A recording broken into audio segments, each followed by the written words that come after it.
Olá, pessoal! Bem-vindos ao podcast Sonho Bem-vindo. Eu sou a doutora Larissa Matsumoto, médica ginecologista e obstetra, especialista em reprodução humana e faço parte do time da Clínica Vida Bem-vinda. Esse podcast é produzido pelo Arte Academy com o apoio da Clínica Vida Bem-vinda e tem como foco trazer para você o que há de melhor e mais atualizado na ciência da reprodução humana com a nossa experiência clínica do dia a dia. Acreditamos muito na força da boa informação e o nosso objetivo é ajudar a atingir o sonho de ter um filho, através de conteúdo de alta qualidade, reunidos por quem trabalha com infertilidade.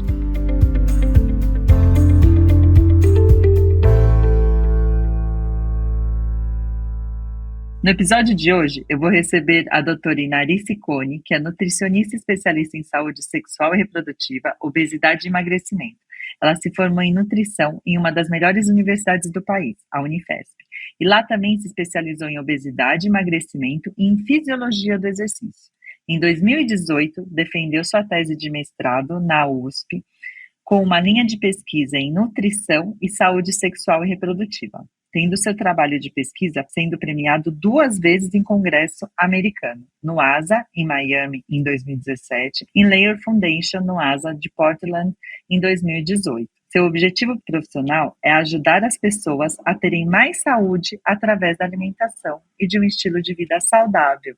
E, atualmente, ela faz parte do corpo clínico da Vida Bem-vinda. Que honra contar com uma doutora Inari na nossa equipe. No mês de março, um mês importante de alerta à saúde da mulher, ganha espaço como forma de contribuir na conscientização de uma doença responsável por afetar 190 mulheres em todo o mundo e que pode estar associada à infertilidade em mais de 3 milhões de brasileiros. A campanha do Março Amarelo tem como objetivo levar conhecimento sobre a importância do acompanhamento médico para a realização de exames periódicos e necessários que possam diagnosticar a doença e auxiliar no melhor tratamento e prevenção dos sintomas da endometriose, que está cada vez mais associadas à boa alimentação. Doutora Inari, seja bem-vinda ao nosso podcast. Muito obrigada, doutora Larissa.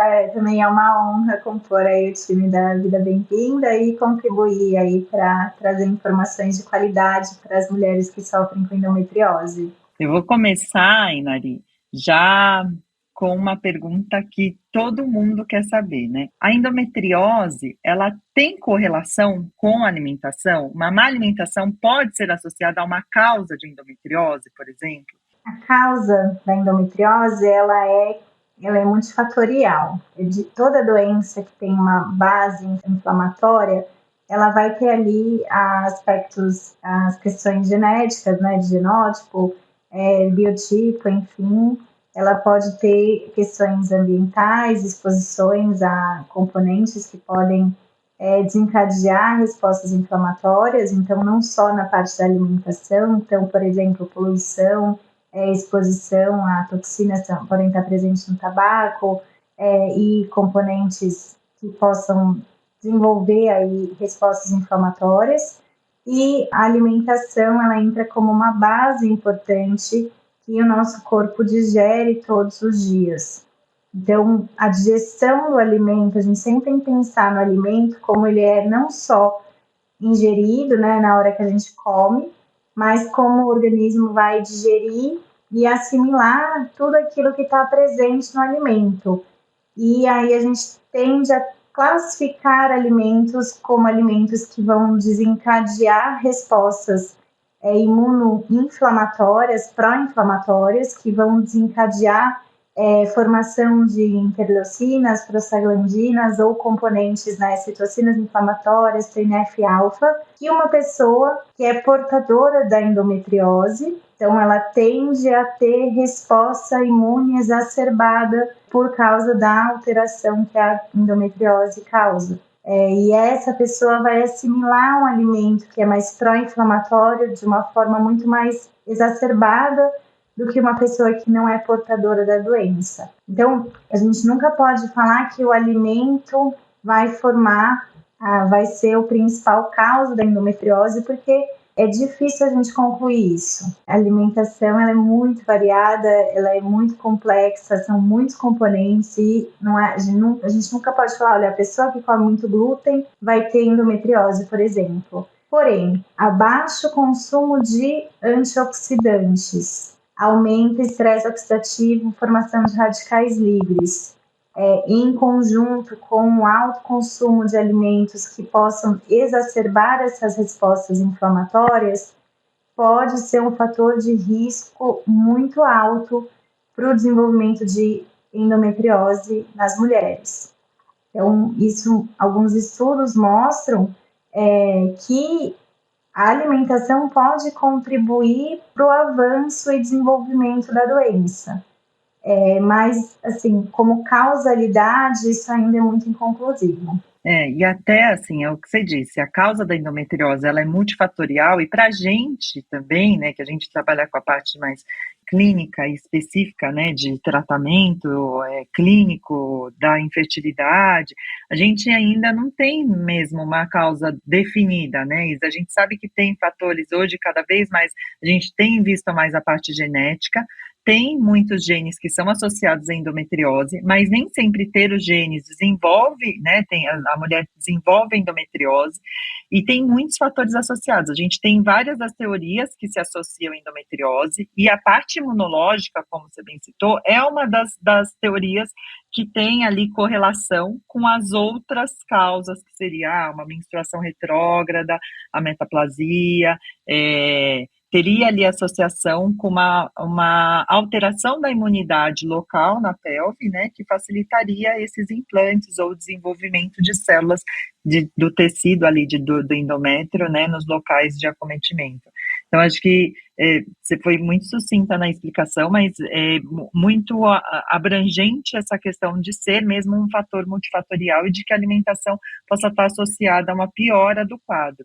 Eu lembro até, Inari, de um estudo que eu fui revisitar agora, da Hillman, que ele fez em mais de duas, Human Reproduction, que é uma revista que a gente utiliza, né, como base, que eles avaliaram mais de 2.000 mulheres, eles fizeram a laparoscopia e correlacionaram com a alimentação, mas não como causa, mas eles tiveram uma correlação ali de achado de endometriose com a ingesta, principalmente eles acharam com a menor ingesta de frutas, especialmente frutas cítricas, e as mulheres que tinham uma ingesta de pelo menos uma vez ao dia de frutas cítricas tinham esse achado menor no diagnóstico, na laparoscopia, um diagnóstico menos frequente da endometriose, em até 22% eles colocavam. Então, pode não ser a causa, mas um fator a mais, né? Porque as frutas têm uma concentração de antioxidantes muito alta, e aí pode ser um fator a mais de ajudar nesse desenvolvimento da endometriose, além dos outros fatores genéticos, imunidade, né? Que a gente sabe que pode estar associado a isso, né? Eu acho que eu também li esse estudo. Ontem eu estava fazendo uma busca mais atualizada e ele compara os tipos de dieta. Não sei se foi. Eu acho que eles segmentam também as evidências, né? Um ensaio clínico grande, vai saindo vários papers de acordo com os desfechos que eles avaliam. E tinha bem essas informações. Que sim, né? A gente vê na prática que conforme a pessoa às vezes pode ter ali um polimorfismo na parte genética, no DNA, que ele pode ser silenciado porque a pessoa ela tende a ter uma ingestão muito alta de antioxidante, uma alimentação que seja anti-inflamatória, que essa resposta imune que pode ser adaptativa, né, de acordo com a transcrição ali do genoma, e esse polimorfismo pode nunca se manifestar porque a pessoa ela pode ser portadora do gene, mas ela não desenvolve a doença. Assim como pessoas que não possuem, né, o gene para várias doenças e que desenvolvem elas porque elas não conseguem lidar bem com a parte psiconeuroendócrina imune que tem relação do estilo de vida em geral, mas com a parte alimentação, exercício, a parte mental, sono, e, consequentemente, como ela assimila o estresse e a ansiedade, que é um ponto importante que tem uma relação muito direta com a parte imune. Eu falo muito sobre nutrição, sobre alimentação, mas eu sempre falo que o alimento ele tem que ser assimilado. E toda a parte do estilo de vida, que é todas as ações que a gente faz ao longo do dia inteiro, né? Então, quando a gente dorme, quando a gente acorda, a qualidade do sono, como a gente cultiva os pensamentos, como a gente come, se a gente está comendo rápido, se está mastigando, se está assistindo outras coisas, se está distraído, se está pensando coisas ruins enquanto come, né? Tem gente que já come com culpa e já está lá falando, meu Deus do céu, eu não devia estar comendo isso, e a pessoa nem curte a refeição. Isso altera todo o sistema que vai assimilar os alimentos. E como esse alimento é assimilado é um ponto importante. Então, é muito interessante ver que mulheres portadoras de endometriose muitas vezes têm outras doenças crônicas associadas, ou questões gástricas, né, refluxo, azia, gastrite, ou uma resistência à insulina que pode vir de um alto consumo de alimentos refinados, de um baixo consumo de alimentos ricos aí em antioxidantes, ou ela pode ter ali dislipidemia, porque isso tende também a atrapalhar o metabolismo lipídico, o consumo alto de gorduras saturadas e trans são muito inflamatórios, e isso tende a estar associado, né? Então, toda doença inflamatória, ela não é só isolada. Muito difícil você ver uma pessoa super saudável, portadora de endometriose grave. Às vezes pode ser leve, pode ter, mas a doença acaba não se manifestando, porque se a pessoa ela tende a ter um estilo de vida saudável, aquilo tende a não se desenvolver tanto quanto uma pessoa que tem um estilo de vida ruim, às vezes nem só uma obesidade, mas pode ter ali questões metabólicas que podem favorecer com que isso possa ser desenvolvido de forma muito mais extenuante, né? Então, eu também vi um estudo hoje muito interessante que mostrou a eficácia da intervenção tanto medicamentosa e hormonal no pós-operatório comparado com a intervenção nutricional. E a eficácia foi igual. Ou seja, a eficácia do medicamento com a nutrição é 1000 vezes melhor do que se fizer isolado, né? Mas a alimentação tem um poder tão efetivo quanto a terapia medicamentosa hormonal.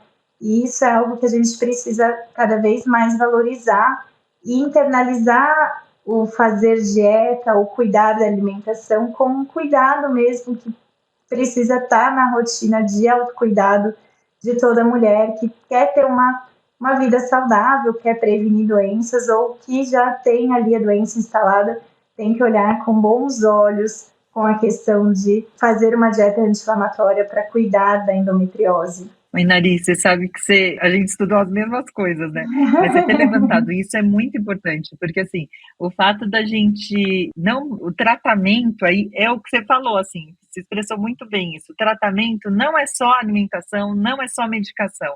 O sono faz parte disso, e isso tudo está envolvido não só na forma da metabolização do alimento, mas de como também ela vai absorver esses medicamentos, por exemplo, né? Eu li esse mesmo estudo que ele comparava mesmo, era um estudo clínico randomizado, que para a gente tem um peso, né, de importância científica, que é uma das melhores evidências de que a gente realmente utiliza como informação para tratamento, e assim, até, né, a gente há pouco tempo que usava muito mais medicação e não estava muito preocupado com o estilo de vida, ele vem para desmistificar mesmo e para voltar nossos olhos aos hábitos de vida, porque atividade física, sono, alimentação realmente são os pilares para redução de estresse, para que essa mulher com endometriose, mesmo que ela tenha uma endometriose grave, que ela ajude a controlar os sintomas, e um dos sintomas, né, que aí é o nosso dia a dia, é a infertilidade. A gente pode ter um incremento ali, né, pensando na questão da fertilidade e na questão da dor, que são dois dos sintomas principais dessa mulher,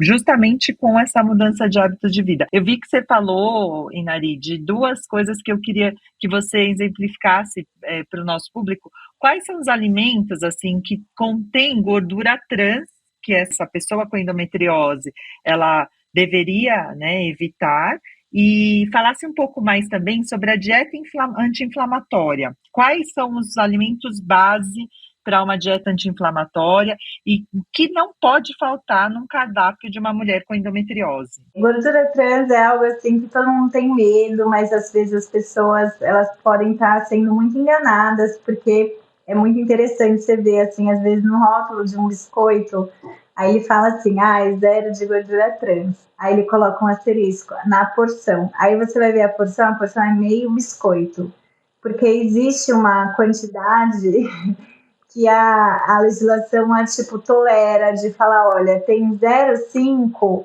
então a gente fala que pode falar que é zero. E aí, quem que vai comer meio biscoito, né? É meio é altamente assim ilusório isso. Aí, infelizmente, as pessoas olham e falam, poxa, não tem gordura trans, vou comer. E a gente tem que sempre pensar que se não tem gordura trans, vai ter outros tipos que eles chamam de polióis de ácidos graxos. A gordura trans é um tipo que foi ali modificada, né, para ter a reação ali que vai fazer com que ela fique sólida. Então é muito fácil da gente pensar que assim, toda gordura sólida, seja gordura trans ou seja gordura saturada, é mais difícil para o corpo assimilar. Por quê? Quando ela é dissolvida, ela vai ser de fato transportada e metabolizada, ela vai ser muito mais difícil.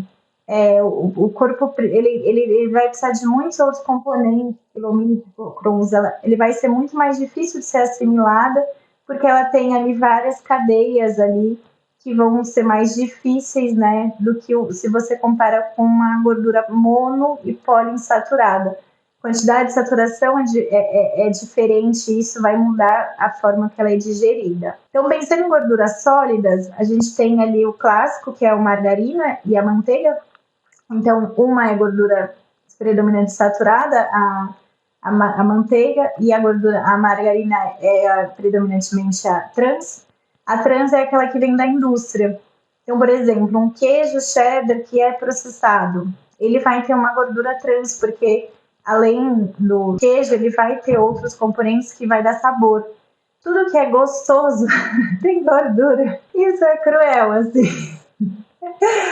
Mas é a verdade. A gordura confere sabor. Se você comparar, por exemplo, o abacate de uma pera, né? O abacate ele tem textura, ele é mais gostoso, ele é mais aveludado, ele dá muito mais textura para uma preparação do que a pera. A pera ela é mole, ela é mais porosa, ela não tem uma textura cremosa. Agora, o creme de leite ele dá textura também. Por quê? Porque a gordura ela vai conferir aquele aveludado, né? Que a manteiga você coloca ali para finalizar o risoto, vai deixar ele mais aveludado. Qual que é a grande questão? É a quantidade, porque o corpo consegue assimilar 7% do nosso valor energético do total. Então, 7%, o que seria? Uma colher de sopa de manteiga e uma fatia de queijo. Isso dá para a gente considerar num padrão de alimentação. Qual que é a grande questão da endometriose? A mulher portadora de endometriose, dependendo do grau, a própria questão ali da doença vai fazer com que as células tenham essa resposta inflamatória muito mais exacerbada do que uma pessoa que não é. Então, talvez essa quantidade de gordura saturada possa ser algo que já faça com que desenvolva mais essas respostas imunoadaptativas ou inflamatórias. E isso pode contribuir, sim, para que ela tenha mais cólica, para que ela tenha mais inchaço, para que ela tenha mais dor e para que ela sofra mais com os sintomas da doença. Agora, vamos pensar em gorduras mono e poliinsaturadas. Então, se a gente usa, por exemplo, o abacate, você vai fazer um mousse, você usa creme de leite. Eu gosto muito de usar o abacate para fazer um mousse de chocolate, que você substitui o creme de leite por abacate e usa um chocolate derretido amargo, aquele chocolate de boa qualidade, que tem a massa de cacau, que vai ter um pouco de gordura, sim. Mas é muito melhor um chocolate que tem menos gorduras industriais, né? Por exemplo, um chocolate processado, do que se você compra aquele chocolate que é inteiro, que não derrete tanto, que você vai ter ali uma qualidade melhor de polifenóis, enfim. E aí você derrete chocolate amargo. Olha só, uma receita. E você baixa. Pegue papel e caneta aí, a receita do mousse. E nossa, fica tão gostoso se você tivesse colocado creme de leite. E você tem outras formas também de conseguir fazer essas adaptações no dia a dia, de forma que você consiga manter o sabor, né? Você usa o azeite no lugar da manteiga. Isso é nítido. Quando você termina de cozinhar, se você cozinhou com manteiga, você vai limpar o fogão, você vê que é muito mais difícil de sair a sujeira do que se você cozinha com azeite. Isso acontece internamente no nosso organismo. E aí a gente precisa sempre pensar em substituições e nunca restrições, porque senão a pessoa fala, nossa, mas eu não posso comer nada. Socorro, né? Que difícil isso, porque é difícil realmente quando você começa a focar na restrição. É interessante isso, né? Como o nosso cérebro ele começa já a sofrer, começa a ver tudo que não pode de uma forma muito mais atrativa. Agora, se você pensa no que faz bem, então quais são os alimentos mais anti-inflamatórios? Então, abacate é um deles. Você já tem aí uma boa substituição para fazer uma sobremesa, né? Substituindo o creme de leite por abacate, isso funciona.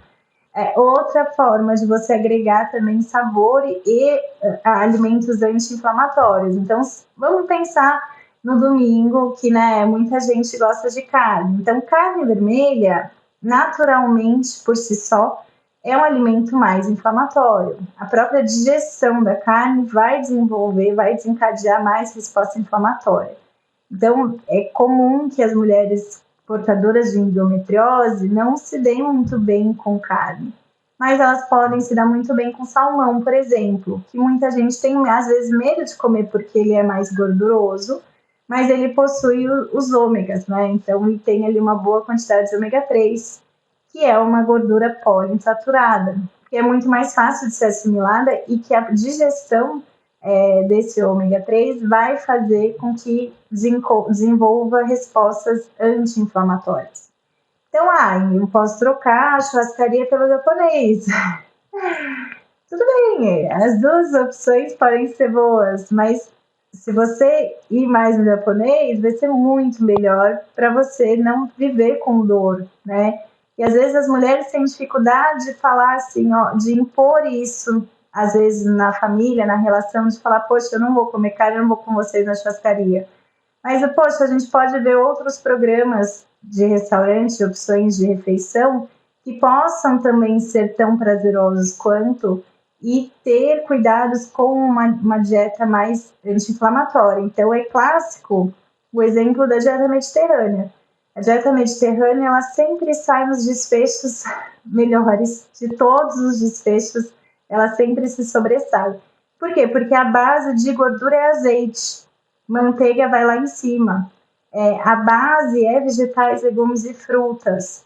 A gente tem ali um carboidrato, mas tende a ser mais carboidratos ricos em fibras, junto com castanhas, com nozes, com abacate. Ele não vai só pelo valor calórico do alimento, mas sim pela qualidade, pelo valor nutricional do alimento e pela parte de acesso também, né? Porque os povos do Mediterrâneo têm muito mais peixe, frutos do mar, muito mais acesso a isso que carne vermelha. Então, carne vermelha fica ali em cima da pirâmide, junto com alimentos ultraprocessados, que também não é comum nesses países, né? Você vê que, não sei se você já teve a oportunidade de ir lá, mas os mercadinhos são pequenos.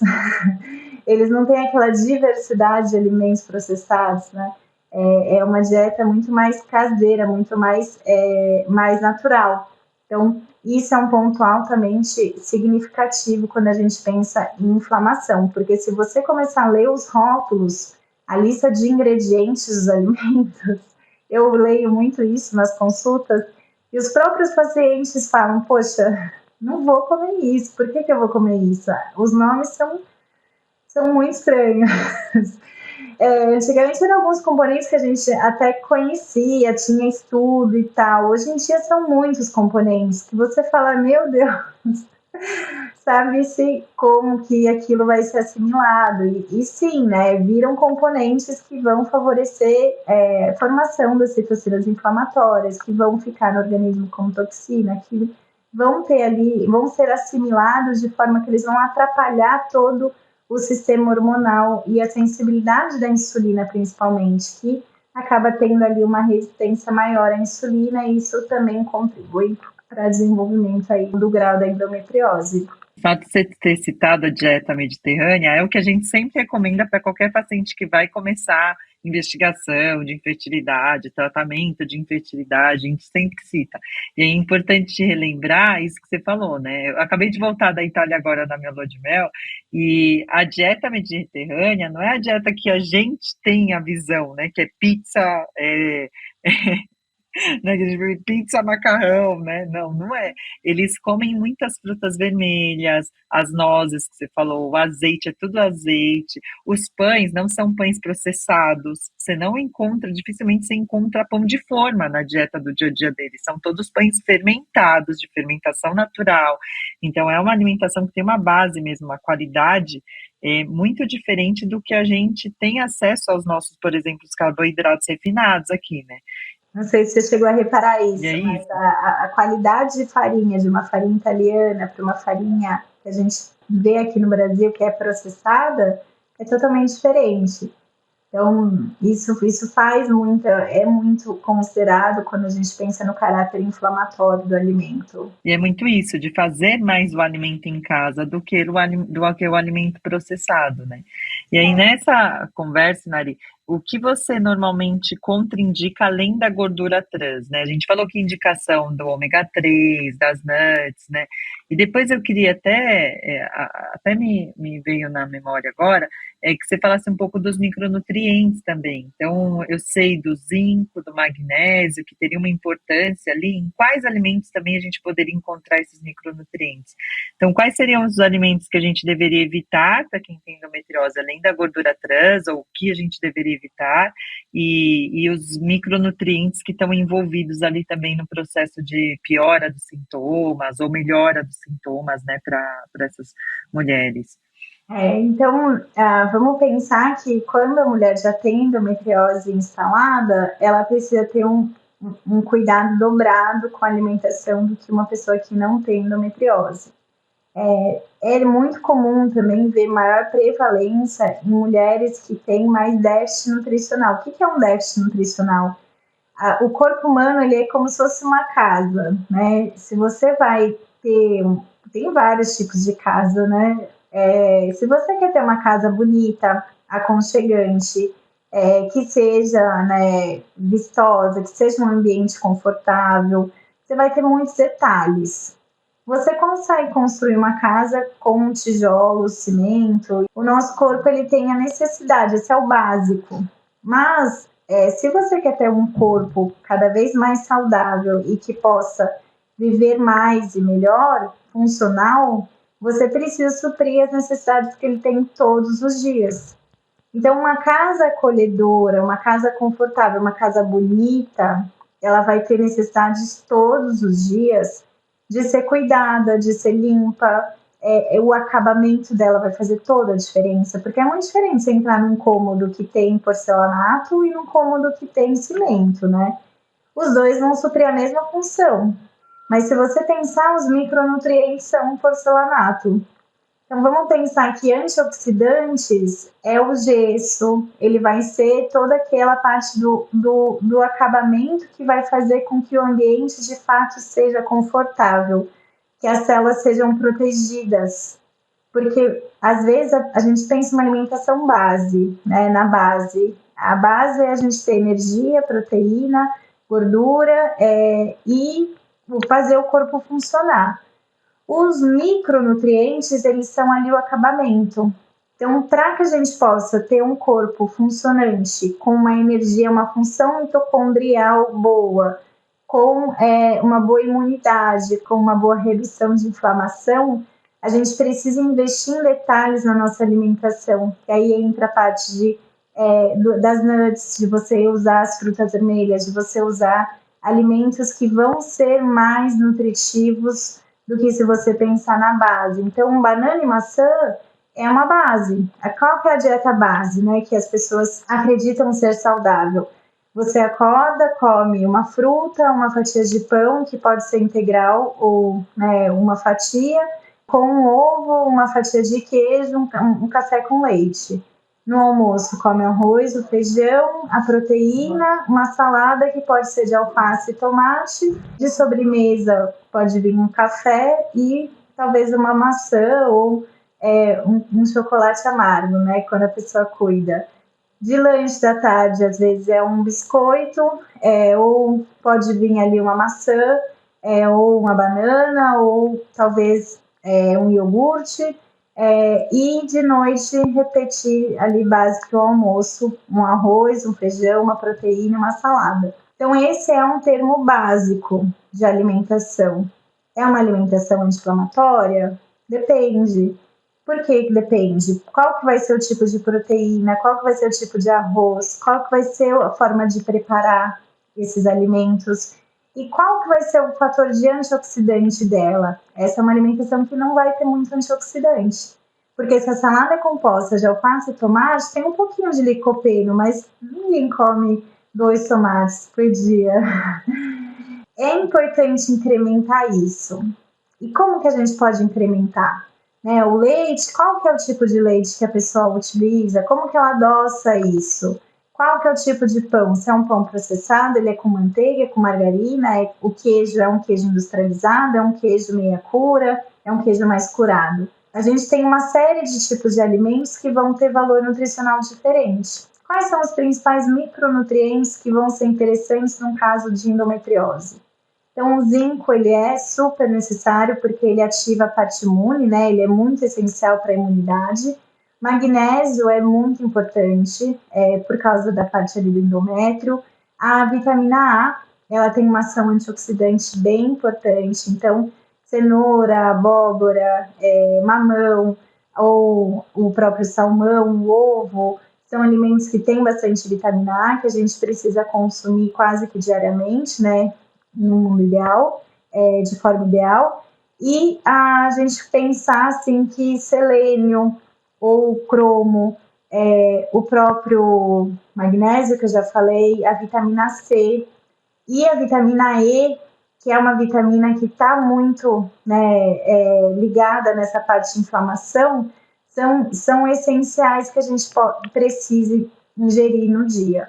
O que é fonte de vitamina E? Gordura. Então, azeite é fonte de vitamina E, abacate também. Óleo vegetal pode ser, mas se o óleo vegetal ele vem de uma cultiva ali, monocultura, e talvez de uma origem transgênica, que pode só ser ali refinado, e esquentado a alta temperatura, não sei se ele vai ter preservado essa vitamina E. Agora, o azeite que a gente põe na salada, ele é uma fonte garantida ali de vitamina E, se ele for feito ali, né, da oliva mesmo, se for um azeite de oliva.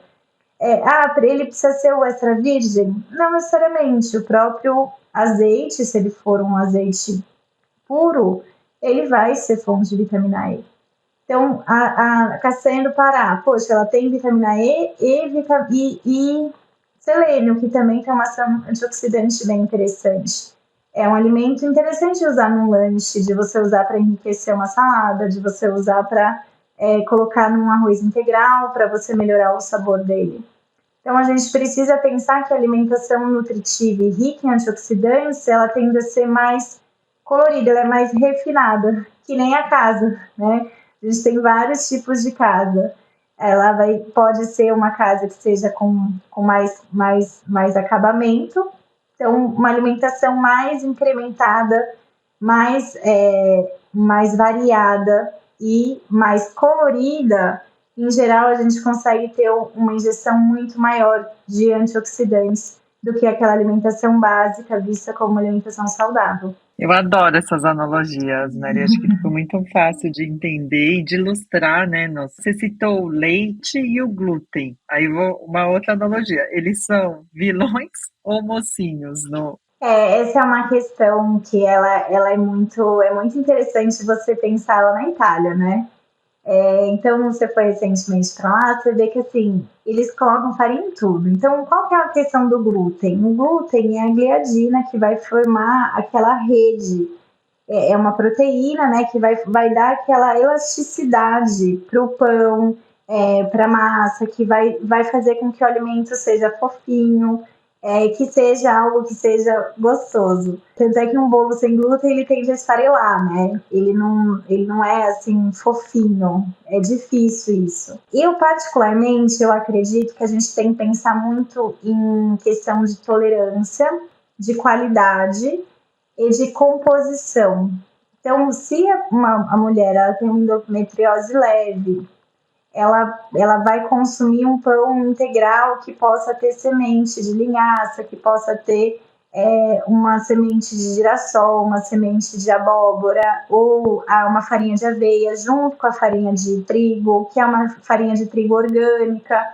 E ela pode ter o glúten ali, mas ela faz um pão tostado no azeite com uma pastinha de abacate, um ovo mexido.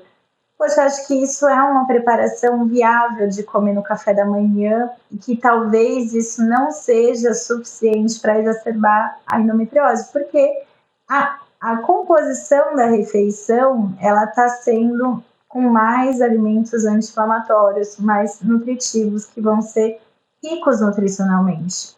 Agora, a pessoa que usa o pão sem glúten, que é industrializado, torrado com uma manteiga ghee, por exemplo, que ok, pode não ter ali um alto teor, né, da saturada, mas ela ainda tem ali um pouco de gordura. E ela pode ali não colocar mais nada, junto com um café com leite, que pode ser desnatado, sem lactose, mas talvez muito processado.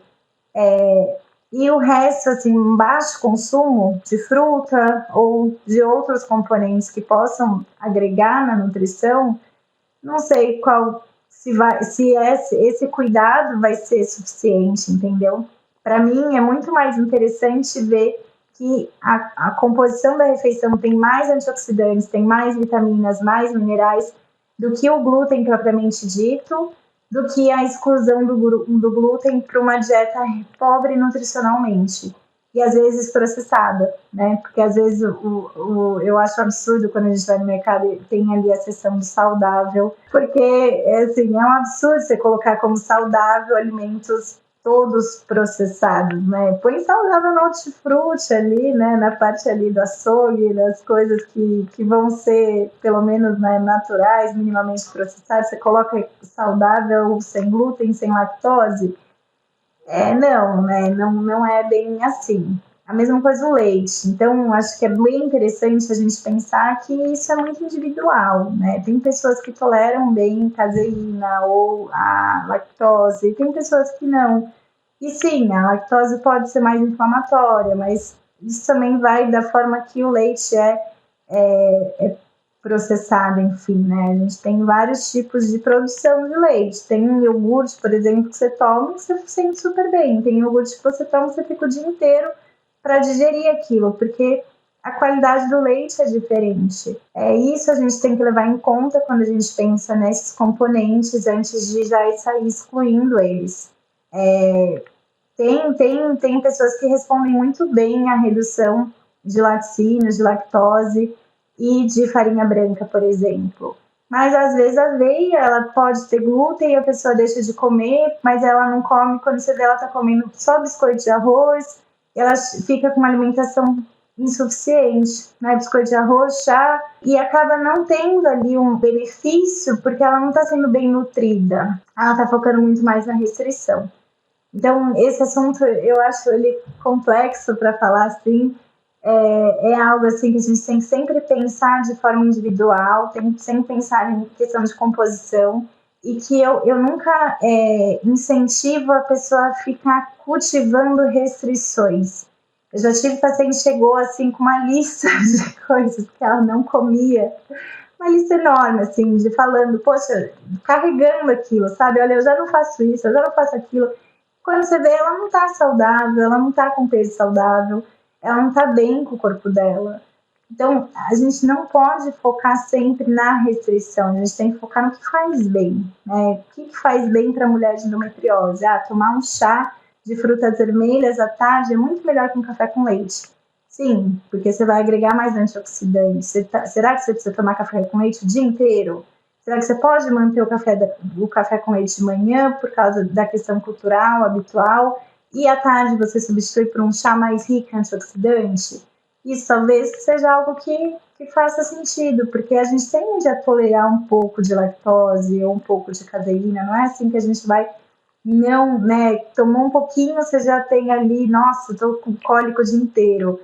Não, a gente tem que pensar em quantidade também e composição sempre quando a gente fala desses componentes. Nossa, acho que foi, sua resposta foi muito completa, Inari, assim, é isso, acho que é justamente isso, não dá para demonizar, né, os nutrientes por conta deles, depende muito, acho que da origem e do que ele vem acompanhado, né, e da individualização, né, também para quem que pode fazer bem ou para quem pode não, né, não fazer tão bem manter o leite ali. Isso que você falou das restrições, eu tenho pacientes que deixam de comer carne vermelha, né, porque fica, carne vermelha, alimentação inflamatória, anti-inflamatória, tem que cortar carne vermelha. E aí, eles priorizam, ou às vezes viram vegetariana, mas priorizam carboidrato, mas carboidrato de uma origem ruim, e ficam muito na alimentação à base de pão, de biscoito, e deixam de, viram vegetarianas muitas vezes por conta da restrição das carnes, mas você vai ver, às vezes, de dosar os exames. Eu já tive questão de qualidade de óvulo, por conta de restrição mesmo, e aí, discutindo até com a nutricionista, com a nutróloga dela, a gente chegou numa conclusão de que faltavam micronutrientes mesmo, por conta dessa restrição toda, aí focar só nos carboidratos e carboidratos de origem ruim, que depois que a gente diagnosticou tudo isso, aí que a gente começou a fazer esse acompanhamento conjunto, né, de passar com a Nutri, passar com a nutróloga, e aí a gente teve um desfecho completamente diferente. Então, essa questão mesmo da restrição pode ser muito perigosa se não feita com um acompanhamento devido, né? Com certeza. E o que mais tem na internet, né, é não coma isso, não coma aquilo, isso faz mal, isso faz mal. A gente vê muita informação hoje em dia que, né, muitas coisas são ruins. E a gente esquece de olhar, poxa, mas o que me faz bem, né? Olhar para o meu corpo. Como que você assimila aquela experiência, aquela composição da alimentação.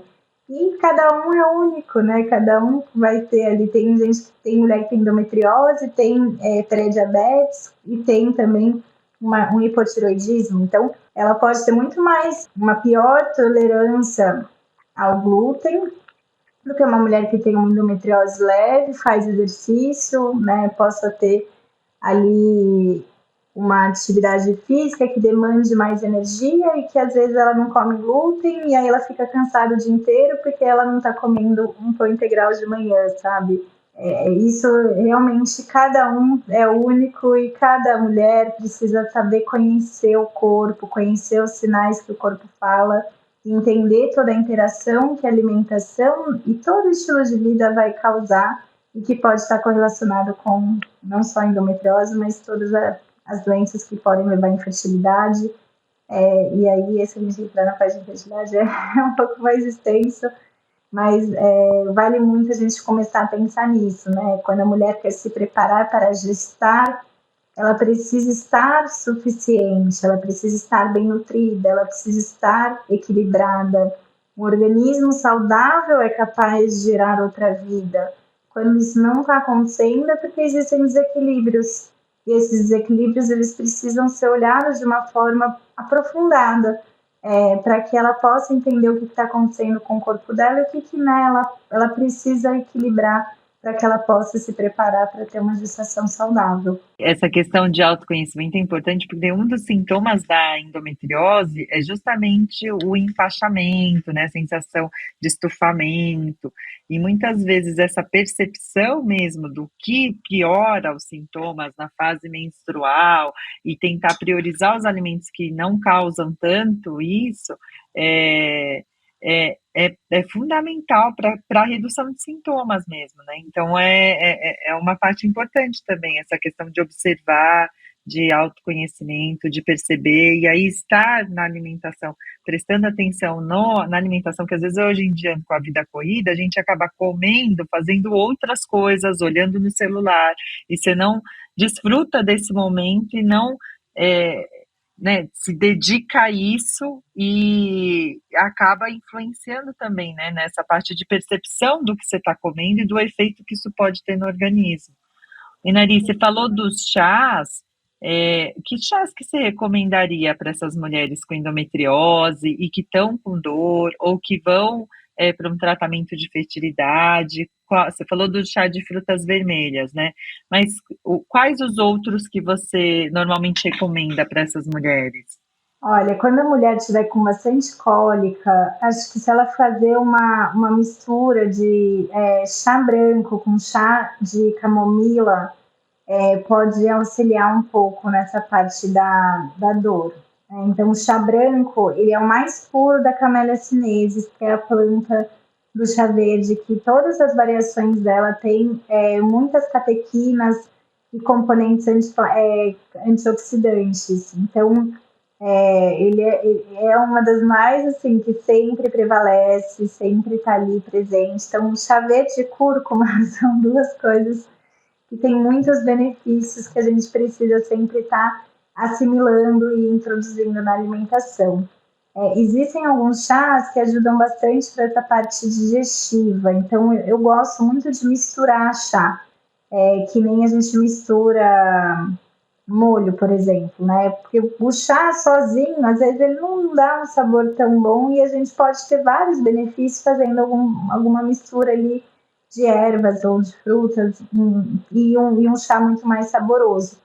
Então, se você pensar também em antioxidante, você pode colocar um chá de frutas vermelhas com um chá preto.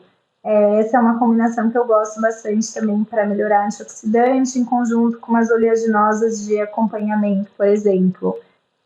Existem também bons estudos que mostram a associação ali do chá verde com o chá de amora, da folha de amora, que tende a ter uma melhora nessa parte do equilíbrio da ovulação, principalmente após a menstruação, que pode ser ali um coadjuvante para essa melhora do endométrio. Se for uma questão de inflamação, se a pessoa estiver muito inchada, estiver com muita dor, assim, e ver que está muito inflamado, eu gosto de usar muito gengibre com o chá de cavalinha, que ajuda na redução de inchaço, e o chá verde associado. Então, também melhora bem o sabor e é uma combinação que você consegue ter as duas respostas, tanto a resposta anti-inflamatória com a resposta antioxidante do chá verde. Então, os chás eu acho que são ótimas estratégias a gente conseguir ainda potencializar, né, a nossa alimentação e ter momentos de relaxamento. Você iria tomar café, normalmente às vezes a pessoa está ali trabalhando o dia inteiro, ela vai tomar café e fazer uma pausa. E se ela troca o café por chá, ela consegue agregar muito mais antioxidante ou compostos benéficos para o organismo do que o café, que às vezes só cafeína pode contribuir para a ansiedade e pode também prejudicar um pouco essa parte da endometriose, que também não, a gente precisa cuidar com o excesso de cafeína, né? Exato, e até para fertilidade a gente tem um limite também recomendado pelas sociedades, né, que o ideal seria ingestão de até 200 miligramas de cafeína. Eu lendo algumas coisas, eu vi assim, de bebidas, claro, evitar álcool, né, porque o álcool pode ter uma influência muito negativa, tanto na parte reprodutiva, tanto para a mulher quanto para o homem, mas para a endometriose também, né? Sim, o álcool ele tem uma resposta inflamatória muito alta, né? Acho que todos os tipos de álcool eles vão ser bem prejudiciais. É difícil, realmente, porque depende muito do grau e aquela questão de benefício versus malefício, né? Até o quanto benefício social de você tomar uma taça de vinho numa ocasião social vai te fazer bem, comparado com a dor que a mulher pode sentir, ter ali uma exacerbação da inflamação. Então, é algo que realmente eu sempre recomendo trabalhar um pouco essa questão, né? Não ter excesso de consumo de álcool. E é difícil realmente, mas quando optar por, se for beber algo, beber um vinho tinto junto com alimentos mais anti-inflamatórios. Então, colocar gengibre na água, por exemplo, e ir tomando junto. ou usar uma salada mais verde escura, colocar uma água com limão espremido em conjunto, assim, para você conseguir amenizar um pouco esse efeito inflamatório do álcool, que é inevitável, não tem jeito. E o vinho tem o benefício do resveratrol ali, né, que é um antioxidante. Tô tentando até me justificar, porque eu fui para a Itália, né, era vinho quase todo dia, mas se eu soubesse antes dessa dica do gengibre, eu adoro gengibre, teria seguido. Acho que agora eu vou começar a tomar minhas águas com gengibre para desintoxicar aí dos vinhos que eu tomei, da quantidade, né, não é uma tacinha, né, gente? A questão acho que é mesmo quantidade, né? E sempre beber devagar, assim, a gente tem que sempre pensar que alimento, ele é algo bom, é alimento, bebida, a refeição em si é um momento prazeroso do dia, né? Se você aprende a desfrutar ela, a comer, sentir o sabor das coisas, combinar e ter atenção ali de mastigar, de você se permitir que seja um momento agradável. Não comer rápido ou né, comer com culpa, de forma que você está comendo em excesso, mas você come muito rápido, ou bebendo em excesso. Se você bebe rápido, a chance é de você beber 3 vezes a quantidade que você beberia se você bebesse devagar. Porque se você pensar que você está ali tomando uma taça de vinho e você dá goles né, grandes, ela vai esvaziar muito rápido. E o hábito de você já encher para outra taça, se você troca por tomar uma taça de vinho devagar, então você vai tomar por mais tempo, ela vai durar mais tempo e depois você toma por uma água, com limão, por exemplo, você vai diminuir na metade a ingestão de vinho que você vai ingerir. E isso é significativo se você pensar né, numa doença inflamatória como endometriose. E eu acho que o vinho tem muito disso, né? Porque quando você passa a apreciar o vinho, você começa a querer identificar as notas, né? Os aromas, os sabores que está envolvido nesse vinho novo. Você passa a querer provar mais outras, né? Uvas, outros rótulos de vinho, e você passa a apreciar mais as notas, tentar identificar as notas. E isso acho que para o vinho funciona bem, né? Acho que se for optar, né, por algum álcool, tentar, acho que não tomar o vinho, não beber o vinho, mas apreciar o vinho. Acho que é uma boa dica aí que você deixou mesmo, de tentar tomar devagar, né, e apreciando, acho que, né, a bebida. E apreciar a refeição também, que é a mesma coisa, né? Quem come rápido tende a comer o dobro de quantidade que comeria se comesse devagar, porque tem a questão ali da leptina, que demora para agir, né? Até chegar no hipotálamo, enfim, tem ali um tempo de 20 minutos. E tudo que a gente vai fazer, para a gente, seja benéfico ou não, a gente precisa estar ali apreciando o que a gente se permitiu viver, né? E ter consciência naquilo, para assimilar bem aquilo. E depois fazer aí, correr atrás do prejuízo se for algo excessivo.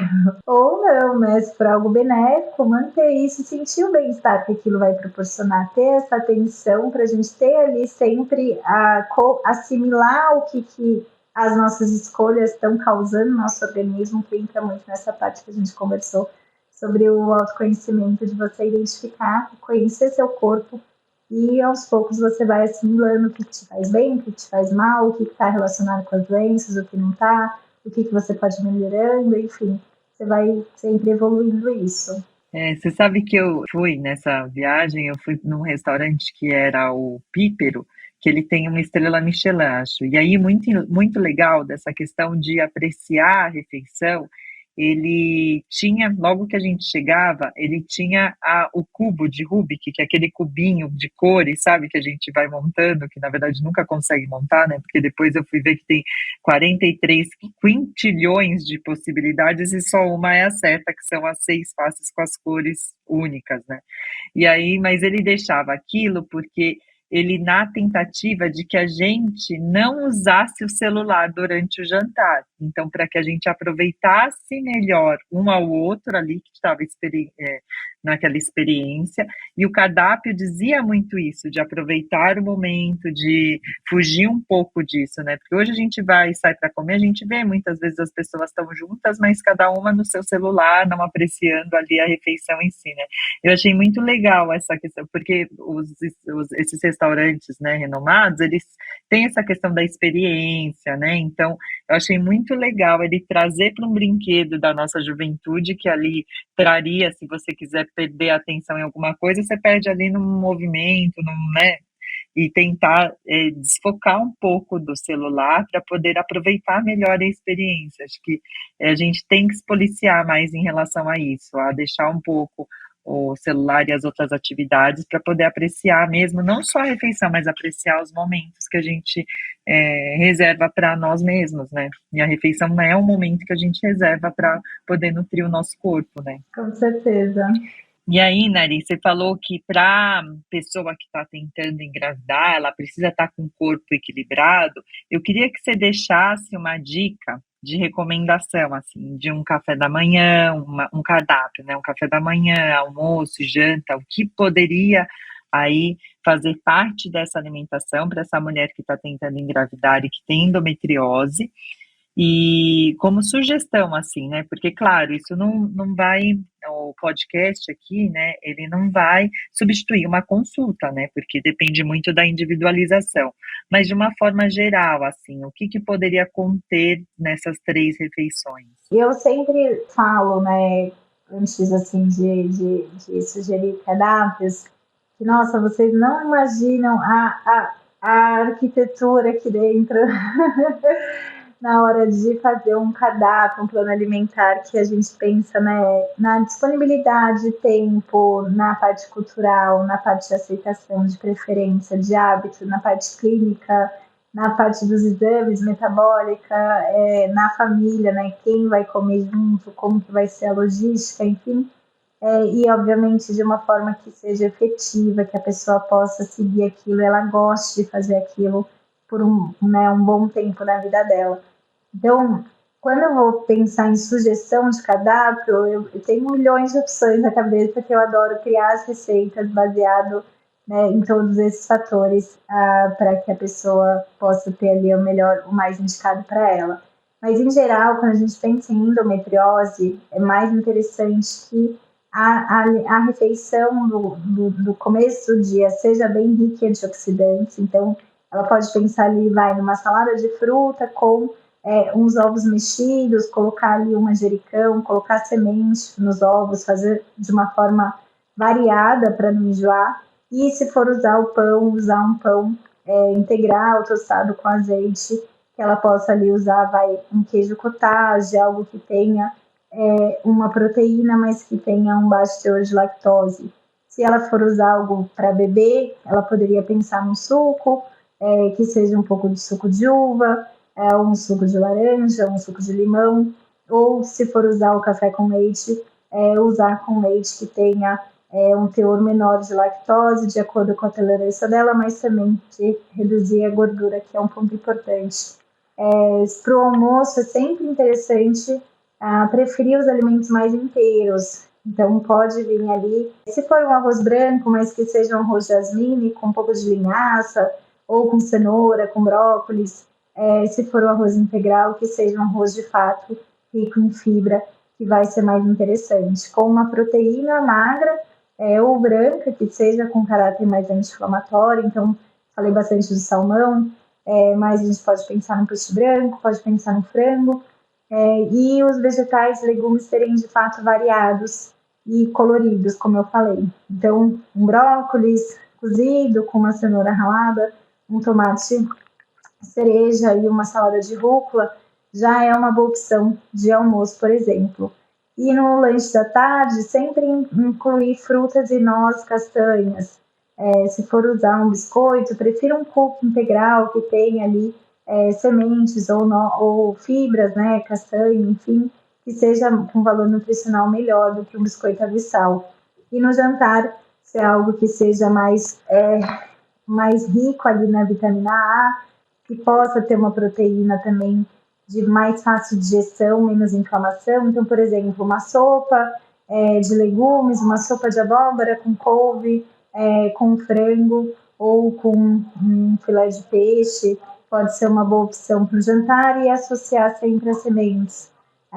Assim como outras preparações, fazer uma salada, coloca ali uma semente tostada, um gergelim, uma semente de abóbora, que isso ajuda muito a enriquecer com mais minerais as refeições. Isso assim pode ser de forma variada, mas eu sempre recomendo que a alimentação seja atrativa, né? Que seja coisas saborosas, que não seja, né, sempre o frango ali com a salada, que possa ter uma boa diversidade e principalmente mais cores. Excelente, Nari. Por fim, nesses meus estudos para esse podcast, eu acabei vendo bastante coisa em relação à cúrcuma e dor, né, e melhora de sintoma. Como que você recomenda normalmente a ingestão da cúrcuma, tubérculos, né? Na endometriose, quando tem ali um grau alto, eu sempre recomendo ela suplementada. Então, altas doses de cúrcuma têm uma boa relação com a resposta, com a redução da inflamação. Eu também dá para usar no shot, né? Usar um shot com a cúrcuma de manhã, com um pouquinho de água, um pouquinho de limão, um pouquinho de gengibre, também pode ser interessante, mas o gosto da cúrcuma é tipo remédio, né? E tem que ser uma cúrcuma que tem um teor ali, uma concentração alta de curcuminoides. Então, isso é um pouco difícil aqui no Brasil, porque muitos vendem como o açafrão como cúrcuma e a concentração de curcuminoides no açafrão é bem diferente da cúrcuma raiz mesmo. E a cor é diferente, então tem que ficar atento a isso.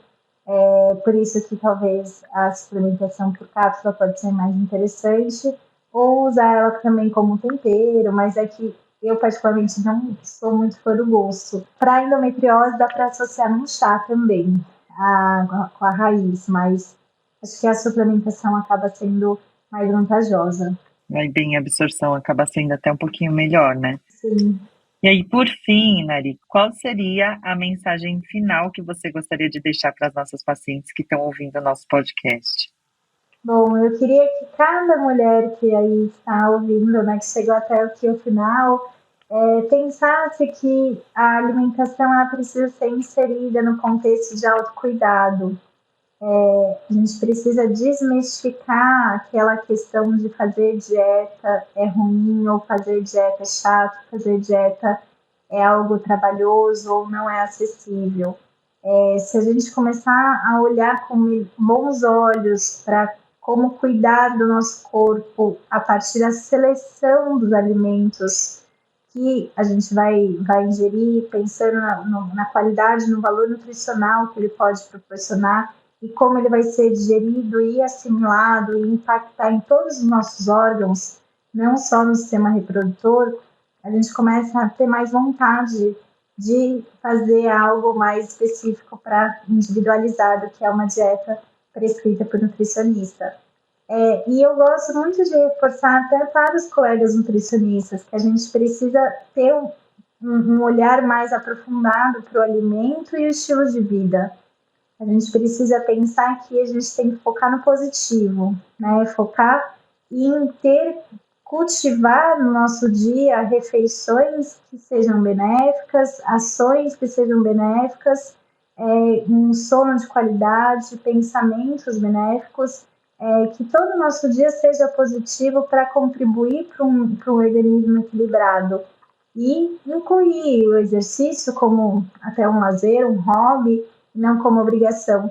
Porque tudo que a gente faz por obrigação, a gente tende a ter momentos que a gente não quer fazer, porque a gente já faz muita coisa por obrigação. A gente já tem muita responsabilidade, muitas coisas que a gente faz porque tem que fazer. E a gente não pode ter listas de obrigações para cuidar da saúde, para ser saudável. Ser saudável é uma consequência de ações que a gente cultiva todos os dias. Se a gente faz isso de forma espontânea, natural, habitual, como hábito, o nosso corpo vai ser sempre saudável.